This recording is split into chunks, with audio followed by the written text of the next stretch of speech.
The broadcast is now starting. All attendees are in listen-only mode. This is Robert Chakowski with On Demand Advisors. I'd like to welcome all of you for today's webinar. Thank you for coming. Appreciate your attendance, participation, and look forward to contributing to your success in 2025. Today, what we'd like to talk about is how to create your Revenue Acceleration Playbook.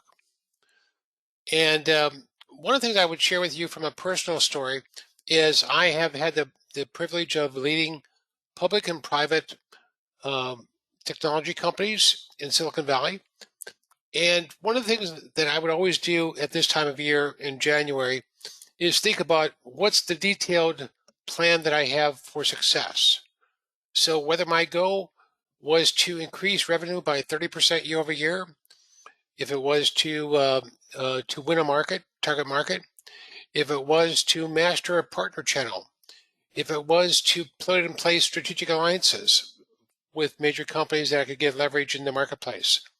All of these were interesting factors in terms of creating the revenue acceleration plan. So what we're going to do today is we're going to walk through how to create your plan for this year, what we call as a playbook. And I look at it as more than a plan. I look at it as a blueprint. I look at it as a playbook. I look at it as a roadmap for your success, not only in 2025, 2026, and 2027. This is all about unlocking the potential that you have at your company. And it's moving from what I call a wish to a promise. So again, thank you for joining us today and I look forward to your participation. So please go ahead, if you have questions, go ahead and post those to the chat and or the questions that we have, and I'll make sure that I address them when we get to our Q&A session today. The first question you may ask yourself is, why do I need a revenue acceleration playbook? Don't I already have something in place? So here's what I find. Typically entering into fourth quarter and beginning the first quarter of the new year, most of us are thinking about what we want to do to increase revenue year over year. So for many of you, you may be thinking about, well, I'd like to increase revenue by 30%. So a lot of companies come up with a number. A lot of times when I sit down with the CFO and the CEO of a company, they've gone through many permutations with Excel spreadsheets to determine what's the target number that we want for this year. So that is basically the what. What do I want to accomplish in terms of the number? The hard part, though, isn't the what. That's the easy part. The hard part is the how. How do I make this real? How do I put together a roadmap that's going to get me from here to there? How do I overcome obstacles for revenue growth that may have either last year or over many years chronically kept us from getting the revenue growth that we want? So I think the revenue plan that we're going to walk you through, there's 7 different areas. I'm going to spend some time really to take you through each of those 7 areas and talk through them in detail. Another thing that's important about having your own playbook is you need a plan that's specifically tailored to your company. So you have a unique history. You are today have good knowledge where you are, and you have a future. And so what we've got to do when we think about a playbook is look where you've been, where you are today, and where you're going. One of the most important things when you're thinking about putting together a revenue acceleration playbook for the revenue growth that you want for your company is to leverage best practices. A lot of chief executives that I work with spend a lot of money in costly experimentation, trying out many things, probably like going to Las Vegas, that don't seem to work, but spending money and losing time in that costly experimentation. So you want to leverage best practices. These are things that we've developed over 15 years and beyond that we're going to share with you today. And also, we collaborate with you today to actually build these types of playbooks. So we've done hundreds of these playbooks, but the most important thing is to understand the business through your eyes. So let's talk about what goes into your playbook. And I'm going to walk you through each of these 7 different areas. But when you think about this, and by the way, everybody will get a copy of this the creation of your playbook, how to go about doing this after today's webinar. So you'll have that in terms of reinforcing what we discussed, plus also giving you a guide as far as the next steps that you want to look at as far as solidifying this playbook. So we're going to cover these 7 areas today, and let's start off with the first one. It all starts with strategy. So a lot of times when, again, I sit down with a CFO, CEO, COO of companies, a lot of times it's about what's your revenue growth go. And one of the things I've found with a lot of companies is they think too small, they don't think too big. What I mean by that is you may say, hey, we've got some headwinds in our market or in the economy right now. So let's just be safe. Let's grow our revenue 10% year over year. Now, there's nothing wrong with that, although that may be you're shooting too low. So one of the things I would share with you is from a story perspective is that as I was building B2B companies in Silicon Valley, a number of companies that I worked with were were either startup companies or mid-stage companies that we needed to scale. And what I really found is that many of those companies were backed by either PEs or VCs, so venture capital firms or private equity firms. And a lot of times when we would sit down with the partners, we would look at what we wanted to do for the company next year. And one of the partners would say, well, why don't you just add another $8 million of revenue to the company this year? And I would ask them, I'd say, well, where did you come up with that number? And they would just say, well, I just pulled it out of the air. Now, that wasn't really a great way to set goals, but here's what was good about the number. Once we had the number and we knew what we needed to do, it was all about architecting how do we get from here to there. And that was really useful as an exercise. So the first thing to think about is what are your revenue growth goals for this year? Another area to think about is what are the markets that you want to penetrate and win? A lot of companies compete maybe horizontally, but they haven't really thought about the specific markets or segments that they want to own. What do they want to penetrate? Where do they want to focus? Another area is to think about what's the target revenue mix. So you may have a number of different solutions, and you need to think about both the solutions and services. What's the right mix that you're going to target about? So a lot of what you're seeing today is intentionality from my conversation. It's about being intentional about where you want to go, and once you know where you want to go, how to get there. I'll give you an example. One of the companies, one of our clients that we worked with, they are a Microsoft solutions reseller. And so they would take the solutions, both in terms of financial applications, supply chain, manufacturing applications from Microsoft, and they would customize them for different verticals. So as we worked with them, we asked them, since they were backed by a venture firm, we asked them what type of revenue growth that they wanted to achieve year over year. And they said, well, we'd like to see if we can achieve 50% growth year over year. Now, what they had not thought about is where that growth was going to come from. So they were selling into 3 different verticals. And so what we needed to do, and we spent a half a day with them to do that, is really understand where we were going to get the contribution. What was the intentional goal that we had in each of those verticals? What did we expect? What was the right mix that we were looking for? So we spent a lot of time doing that, but that was excellent because it got us to be very purposeful about what type of growth that we wanted to drive in which areas. Another thing when you think about your strategy is what's known as ICP, Ideal Customer Profile. If you're like me, some customers are very profitable, some customers are not.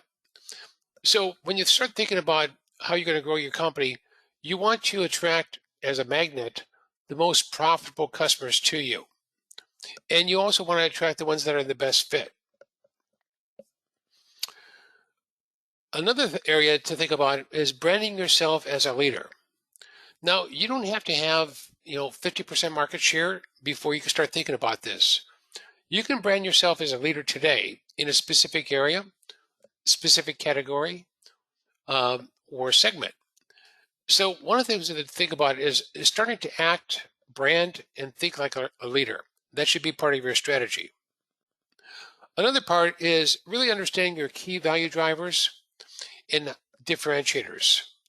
It's not unusual to sit down and talk to a company that has had some success in the marketplace. Maybe they're a $20 million company today, a B2B company. They've had success, but perhaps they haven't really thought about what are the strategic drivers that they have for value and what are the differentiators that they have against other options or competition. Part of strategy is thinking about where you want to be in 3 years and maybe beyond that. But it gives you really a good way to think about not only the short term, which is this year, but also what's the trajectory that you want to put the company on going forward. And then finally, as I talked with a lot of CEOs and business owners, what's going to make your company valuable? This should be part of your strategy. So down the road, if you get acquired, if you decide to sell the company or be acquired, if you decide to merge with another company, or if you just decide to become and sustain yourself as a market leader, you really got to think about what's going to make your company valuable. Is it just getting another 30% revenue in the door? Is that going to make your company valuable? Or is it winning a market? Is that going to make your company valuable? So these are great things to think about when it comes to strategy. So that's where I would start. Let's start with strategy. The second part then is looking at what are the revenue growth vectors that you're going to grow your company in, and what are the key metrics that need to be met. So what I'd like to do is take you through an exercise we call revenue engineering, and I'll take you through a couple segments. This will bring this to life that we're talking about. So for instance, let's say you wanted to get another $4 million this year, and your average transaction value is 100,000. So over here on the right-hand side, you're going to need 40 transactions to reach that goal. Now, this funnel here is your CRM funnel. This one is your lead development, lead conversion funnel, and this one is your marketing funnel. So we can start with what we want to achieve in this area for this revenue growth vector. We know what our conversion rate is, as we can see here. And so that really gives us an opportunity to say, okay, if our conversion rate of a sales qualified lead to closed opportunity, if that's going to be 25%, then we know what the math is here. So the marketing funnel feeds the lead development funnel, leads and feeds the sales funnel. What that really gives us is really a good opportunity to understand we need to generate 133 market qualified leads per month to convert those into 13 opportunities and convert those into 3.4 closed customers, closed business transactions at the end of every month. If we do this, and we call this revenue engineering, if we do this, then we're going to be able to achieve our goal of $4 million. Now, this is really excellent to do for your company because now you start connecting the dots. A lot of companies just spend the back end looking at their management team, looking at the number of sales opportunities that they're working today. But what they don't do is they don't create the two funnels up here that are going to give you the success. So this first one is most important. If you can generate the demand, you can generate the need for your services and solutions, then it's about execution after that. So that's really the first thing you have to do. So this is the first revenue growth vector, new customer acquisition. Let's look at another growth vector for your company. Let's say it's current customers. Customer expansion. That's always important, and your conversion rates are always higher than getting new customers. So a lot of times what we talk about is wallet share. What wallet share do you have? Let's say as an example, you have 4 different services today that you offer. Let's say your average customer only uses 2 of those services. That means most customers out there, if it's applicable, could benefit from the other 2 services that you offer. So having an upsell, cross-sell, or customer expansion, revenue expansion program would be very beneficial for your company. The job here is to create another $2 million of additional revenue from your customers. Now, we've had a tremendous amount of success helping companies put in what we call the Customer Reconnect or Customer Success Program. And it really does help drive additional business with your customers. They get the benefit of your solutions and services. You get the benefit of expanding wallet share with them. The next area is channel partners. Now, many of you may know that I was the chief executive officer at Intech, software as a service company located in Silicon Valley, and we had substantial growth every year. Now, half of that growth came through revenue growth came through our direct sales team. The other half came through partners.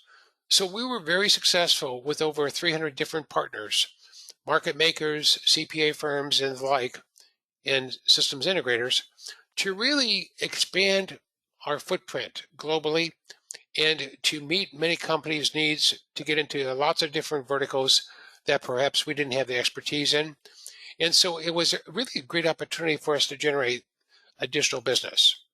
So in this case, again, using the same funnel math, we generated another $1.5 million of revenue using this model. Now, there's another revenue growth vector I'll talk about here too, and that's new markets, new services, new solutions. So this is always about expansion. Sometimes it's important to introduce new services. We help a lot of companies bring those new services or solutions to market every year. And when you think about that, it's not just about bringing a new service to market. It's about making sure that you've set this up properly so that you can gather and be rewarded for that new service with new revenue. In this case, $500,000 of additional. So what we just walked through here is a very quick revenue acceleration model, revenue engineering model. And what we were looking at is basically how to get another $8 million in the door this year for your company. So for some of you, $8 million may be an appetizer. For others, it may be the entree. But really, nonetheless, you really want to be very intentional about how you're thinking about building your playbook for this year. So when you think about the next area of building the playbook, you also have to look at what's stopping you from doing it today. And there are lots of things that stop every organization from being able to drive revenue growth. So one of those is you just need more leads. You need better leads. So every time I've ever talked to a chief sales officer, a VP of sales, their number one challenge is lack of leads. And once they do have enough leads, then they're saying, I don't just need more leads, I need better leads, better quality leads. So this is one of the issues that you typically see. Cost of sales, if you're providing a subscription-based solution, or if you don't have a high price point, then you got to look at how you're going to lower the cost of sales. And this is especially true for companies that are cloud-based or subscription-based companies, because it's very easy to have a breakout, or I should say break-even point, that's far beyond, let's say, the first 9 months for new customer acquisition. Shorter sales cycles. This has always been an issue for many companies, is how do I shorten our sales cycle? If our sales cycle takes 6 months, why can't we do that in 30 days? And so there are a lot of things that you can do to actually reduce that. You can also look at what are the things that you can do to increase a much higher close rate.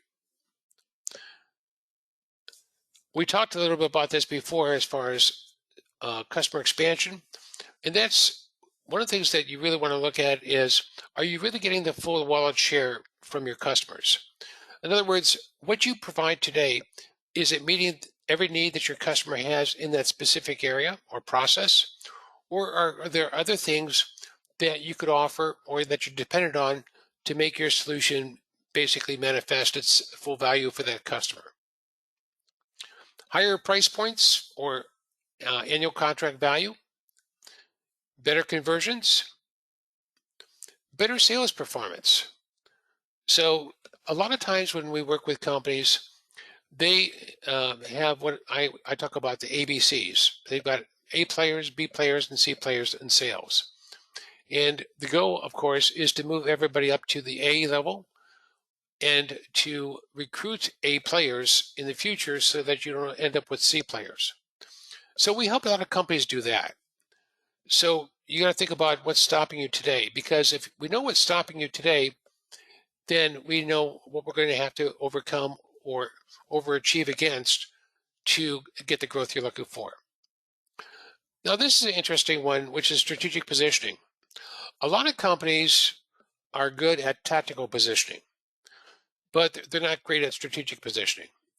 So if you want to have high price points, if you want to have the full value, if you want to have something that resonates with the C-suite, you're going to have to talk about strategic positioning for them. Winning key markets. One of our clients that we've worked with, when we began working with them, they are in the invoice management e-commerce space. And we began working with them, and they had been in the same market for about 13 years. And one of the comments we talked to them about was, we said, you have a competing, not a winning strategy. And they said, well, what do you mean by that? We said, well, you're in a market today, and you are getting a good number of deals closed every year. But you don't have a strategy in place to go win the market, to reach everybody in the market, to actually let them know who you are, to understand your value proposition, and to have the opportunity to engage with them. Another thing we talked about is productive partner channel. A lot of partner arrangements that we see today are opportunistic and not predictable. And then finding better partners. That's always a key too. So one of the things we talk often with our clients is building a partner scorecard. So we can actually start determining who's a good partner and who's not. Lack of resources. If we create this playbook, for instance, for 2025, do you have the resources to execute that? Maybe you don't. A lot of companies don't have all the marketing resources that they need, for instance, to actually do that. Management team alignment is a good one. When you think about this, sometimes you've got, as you would on any team, you've got different players on your team who are basically going in different directions. So one of the keys is getting everybody aligned around the common playbook, the goals, and the objectives you have. Another thing, maybe you need some lighthouse accounts. And then finally, marketing spend and ROI. One of the companies I helped build, one of our early customers that we had was Wells Fargo Bank. And we had a highly collaborative relationship that I was able to build with Wells Fargo Bank. But once we did that, once we were able to bring that solution to market for their customers, and we did it in a big way, it was interesting how every other bank and financial institution in North America also was interested in doing something similar. So that lighthouse account process really worked well for us with Wells Fargo Bank. The fourth area, when we think about putting together your revenue acceleration playbook, is best practices. So if we know where we are today and we know where we need to get to, because we figured that out as far as growth, then we got to look at where there are gaps. And everybody has gaps. But to do that, you have to say a gap against what? Well, this is our revenue acceleration system that we've created and perfected over many years. This system will give you the type of revenue growth that you're looking for. It will help you engineer your revenue growth and outcomes. And by the way, one of the outcomes of today's webinar is I'd be happy to sit down with you and walk you through this. You can see again the three funnels that we talked about. So right down here, we've got the first funnel is around demand generation. That gives you your marketing funnel. The next one is around lead conversion. That gives you the middle funnel. And then finally, how do you accelerate sales to close? This is your third funnel. So this is something that we've helped hundreds of companies implement, and it's a proven system that will give you proven results. So once you get a playbook, it's about understanding the recommendations and putting in place a phased approach, because no company can do everything that needs to be done overnight. But once you put in the phased approaches, it gives you a capital efficient way to think about how you're going to achieve your success. Implementing your playbook. So when you have a playbook, you could try to implement it yourself. Um, in most cases, we actually help companies create a playbook and implement the playbook. Our goal in life is to give you an opportunity to see the playbook in action, give you transparency as far as how it gets done, and provide the resources that you may not have internally. Because at the end of the day, what you really want as an executive, as a CEO, as a chief operating officer, as a business owner, is results. And at the end of the day, it's not about just the journey. It's about getting the results and delivering those results to your company, to your partners, to your stakeholders, to your investors, and so forth. And then number 7 is achieving success. So what we find is most of our customers that we work with, we typically work with them for 4 years. And the reason we have such great retention and we're so fortunate to actually have them for that period of time is because when you achieve results in the first year, it sets you up for the second year. And the second year then sets you up for the third year, and so forth. So that's the accumulation of what goes into a playbook. So we talked about strategic goals. We went through the revenue engineering model. We talked about assessing your current operations, where you are today, where you've been, and then looking at where you need to get to and doing the gap analysis to figure that out. Then we look at the recommendations in the playbook. We help you implement those recommendations and then achieve your goals. So hopefully that's fairly straightforward. What I wanted to do now is just spend a little time with you to talk about some client examples that really kind of brings it to home, because when you have a methodology like this about revenue growth, revenue engineering, revenue acceleration, that playbook has to be manifested with the results. You've got to deliver the results for all the constituents that you have today. So let me walk you through a couple examples. ICUC. ICUC is a global leader in social media management services. So they work with companies like a Starbucks to do all their social media services, or Novartis, or Ralph Lauren. Just really great, iconic companies. So the Chief Performance Officer, Ray White, came to this webinar, and he was in a kind of a quandary. He says, I need to increase our revenue year over year by 50%, but we're currently not on that track at all. In fact, we're way beyond that. So he says today we're creating probably about 40 to 50 leads per month. He says, I need 250 leads per month or more. And so when we got together with ICUC, it was fundamentally to actually help them grow revenue by 50%. But along the way, when you're thinking about growing revenue, more often than not, it's not just about doing the same thing and doing more. It's about doing things differently. So let me show you something that might be helpful.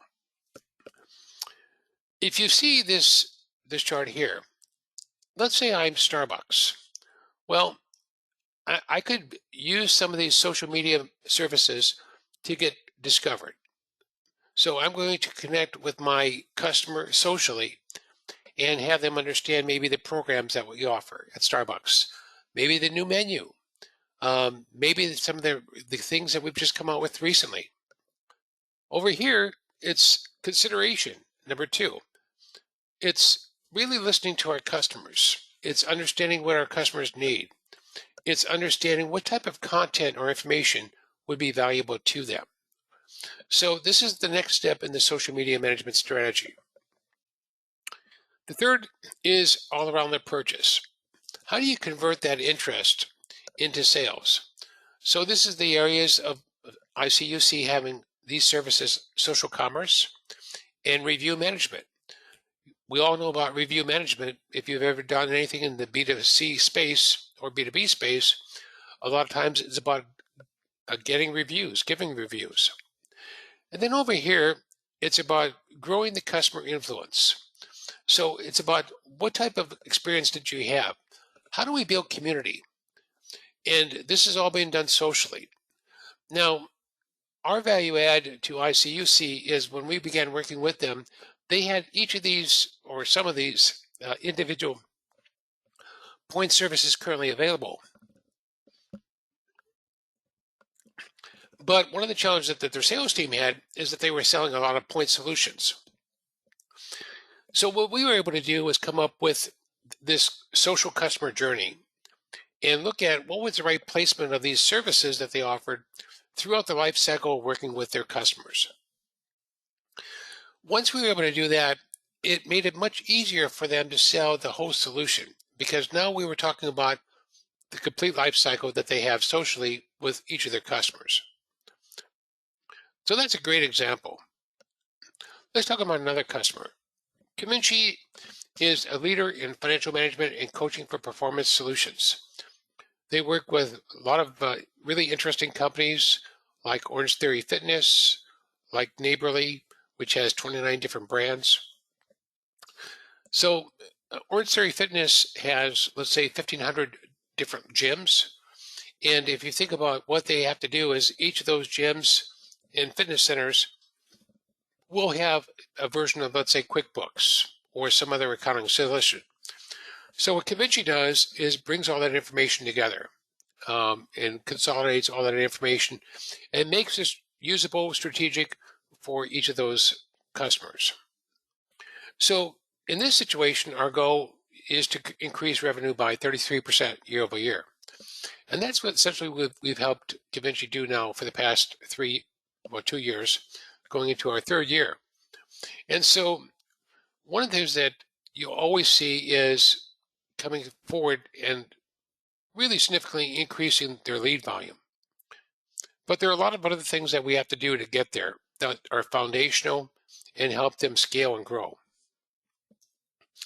Again, one of the things that we changed with them is we helped them come up with this narrative about what we call the 3 pillars to actually help their different sectors. One of their main sectors that they work with is the franchise sector. So if I'm Orange Theory Fitness, I have 1,500 locations. The first value proposition is to be in a position where I'm going to be able to help you consolidate all of the information automatically, automate that process across the 1,500 locations. And so we're going to give you Cominci is going to give you financial insights and data consolidation. The second value proposition is going to be helping each of those location owners excel in terms of performance. So Cominci provides a complete set of coaching for performance tools that are used by business coaches to actually help achieve great performance for each franchisee.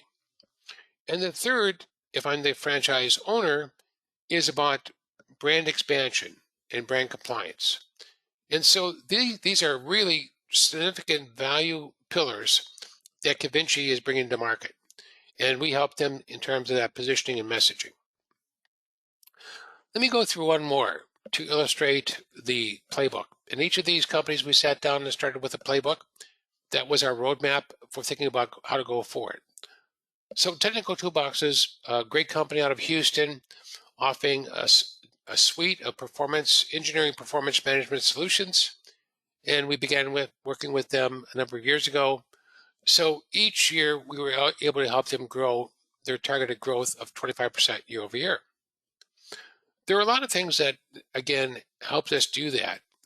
So we don't just work with marketing, we work with sales, we work with business development, we work with the management team. So this is a very holistic strategic approach that we deploy when we're thinking about companies.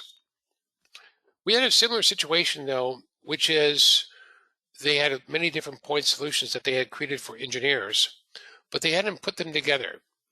So this notion of connecting those solutions through what we call the hub is something that we worked with them on. And then we let that interconnectivity of information across the hub, and then having all of these different sets of tools that could be used based upon different purposes. We also help them create what we call a sales-driven website, what allows you to go to that website and say, I'm in the area of corrosion management as an engineering team. I want to see what Cavinci offers for corrosion management. Or I'm over here in another area working with pipelines, and I want to work on integrity. Or over here and I'm working on design. So what we were able to do is to look at what are the right sets of solutions for the right functions, the right personas, and being able to create a buyer's journey for each of those different audiences. And again, the hub. So how does this process work in place? Well, when we help companies create and develop their revenue acceleration playbook, there's typically about a 6 weeks from start to finish. So typically in their first week, what we're looking for is putting an NDA in place. We're looking at making sure we fully understand the solution or service that is offered or set of services. And we're really looking at fully making sure we understand everything about the company. Then the next week, we're talking about strategy. Some of those strategy questions that we talked about earlier, which is, what is your strategic goals for this year and beyond? What do you want to accomplish, both numerically and what do you accomplish in terms of culture? Then you look at marketing. Where are you in marketing today? What's in place? What's missing? Same thing in sales. And the fourth week is about your ecosystem. There's always an ecosystem in every market. And the question is, how are you leveraging that ecosystem today? Then we take time to create the Revenue Acceleration Playbook, present that back to the team, and the best practices roadmap. So that's the process that we end up following. So let's take a few moments here and we'll open this up for Q&A on the playbook. And please go ahead and post your questions, whatever questions you have. And let's go ahead and see if we can answer some of those questions. Let's just open it up. Okay. So the first question is, what's the cost of the playbook? So if you work with on-demand advisors and we help you develop the playbook, and we do that over that 6-week period of time, it's $15,000, half upfront, half when you get the playbook. If you're a pure startup company, then it's $10,000. And the reason we do that is because you don't have the history, that we don't have to interrogate the history that we traditionally have to look at for companies that have been around for a while. Here's a second question. Second question is from Mary. Mary says, what if I don't have the resources? That's something we planned for, Mary. Thank you for that question. So a lot of companies don't have the resources internally. Just take one area like marketing. Marketing is one of those areas that is very multifaceted, lots of different things that need to get done to execute the marketing function for your company. So we've anticipated that. So at On-Demand Advisors, when we help companies implement their playbook, we already have built teams in the area of strategy, marketing, sales enablement, and strategic alliances and partnerships. The objective there is to complement what's missing at your company to make sure you can still get the job done. So that would be good. Here's a question from Bill. Bill wanted to find out, is it better for you or me to create my playbook? It's a good question. One of the things that I would say, Bill, that we tend to bring to the table is, you know your company better than we do. What we do bring to the table, though, is the best practices. So we have really good sense about doing this. We also have done this hundreds of times, building these playbooks. So we're very good at basically giving you some velocity to build the playbook and do it well. So that would be some thoughts about how to get that done. One of the other questions that came up, and I'll just share with you, is what are some of the other uses of the playbook? So the primary use when we create a playbook with a company and with the executives is to have a plan to drive the revenue growth for the company. Have something that's bulletproof, that's going to get you there. As I said, the promise, not the wish. But there are a couple other purposes that are really helpful too. We've had every number of CEOs that will use the playbook as a way to work with their investors. So if I'm a venture firm today, a venture partner, and I'm going to give you, let's say, $5 million of investment, a lot of times what I'm looking for is how are you going to invest that five million dollars in terms of execution? And so the playbook is a great way to justify the expenditure and how they're going to achieve value in terms of that investment. So the playbook is really good at doing that. The playbook also is a great way to align your organization around the common objectives, goals, and revenue growth best practices that need to be permeated across all of your team. So even if you're the VP of business development or if you're the VP of engineering, the idea there is to align all of your management team around the best practices and the precepts for revenue growth. Because if you're just the VP of sales, for instance, you're looking at it saying, well, how do I marshal the resources of the rest of my company to help me succeed in terms of revenue growth? And so that's a great way to do that. Uh, Thanks for those questions. Those are really good questions. Appreciate that. Let's see if there's anything else. No? Okay, so those are some great questions to begin today. Let's talk about some potential next steps out of today's webinar.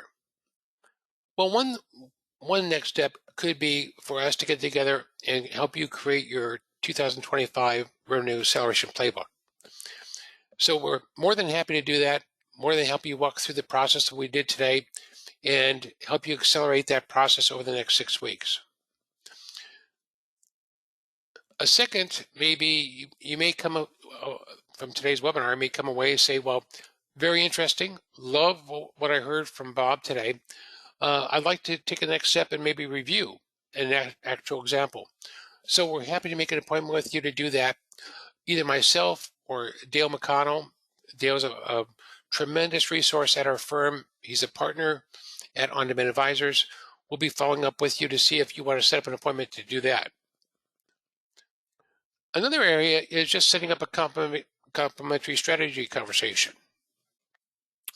A number of webinars ago, we had a company that came to our webinar, and they were coming with a very specific challenge that they had. One of their partners that they have over in the UK was trying to negotiate exclusive rights to distribute their solutions across all of Europe. And they didn't know if they should do that or not.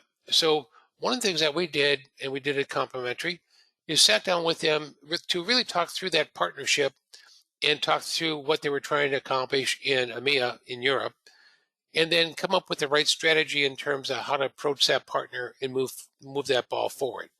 So we were able to do that. And again, that's just really value added, but it's also strategic in terms of what they were trying to accomplish. Also, just give us a request if you'd like to get a copy of these. If you'd like to get a copy of the Ultimate Revenue Acceleration Playbook or the Ultimate Revenue Acceleration System, these are both available to you. And then, as you probably know, if you've been coming to our webinars on a regular basis, we have great webinars like this one every month that we're happy to host with you. So our next one's going to be on February the 11th. And our topic is going to be how to transform how you win, market, and sell in 2025. So we hope that you'll join us for that. If you are looking at joining us for that webinar, you're always welcome to register on our website, ondemandadvisors.com, and just go to the events page and register for this webinar coming up on February 11th. So that's what we wanted to talk about today. Now, a little bit of background about On Demand Advisors. We did found our company now going on 15 years. Craig and I founded the company. As I mentioned earlier, I've been a serial CEO in Silicon Valley, and I built 10 different B2B companies at different stages of revenue growth, which has been fantastic. Craig has been a tremendous CMO for public and private companies. And before that, he actually was a branding executive working with large iconic brands like Levi Strauss, like Nike, and Google, really to help them brand those companies and carry that vision forward. So On-Demand Advisors is a strategic revenue acceleration partner. That's the way we look at ourselves, is we partner with you to help you achieve your revenue growth, but we're very intentional and strategic about how we do that. We also are very capital efficient. We want to make sure that you don't waste $1 of your investment in areas that are going to be black holes. Another thing that has been very important as we work with executives is transparency. So let me give you an example. Today, you could go hire, let's say, a chief marketing officer, and that person would come aboard and do marketing for you. And that's fantastic. Or you could hire a VP of sales, bring that VP of sales aboard, and they could actually really grow your revenue. But one of the things that a lot of times that CEOs voice to me is they want to know how things are getting done. They want to understand the best practices of marketing, of sales. They want to be able to understand the system that's being put in place, because this is a system that you put in place. And then if that VP of sales decides to leave the company or something happens along the way, you actually are in a leadership position to understand what is happening in sales and how do we move the company forward. So our approach is all around transparency. And as you can see, we've worked with lots of different companies of different sizes, large companies like Google and SAP, medium stage companies, and also startups. So let's create your success this year. Let's create your Revenue Acceleration Playbook. Let's help you basically look at this holistically, and let's put together a strategic plan for your company and for yourself personally to achieve the type of revenue growth and achieve the success that you deserve. On behalf of myself, Craig, and the On-Demand Advisors team, and everybody that's working in our team today, we'd like to thank you for joining us for today's webinar. We look forward to collaborating with you in 2025, and have yourself a fantastic day.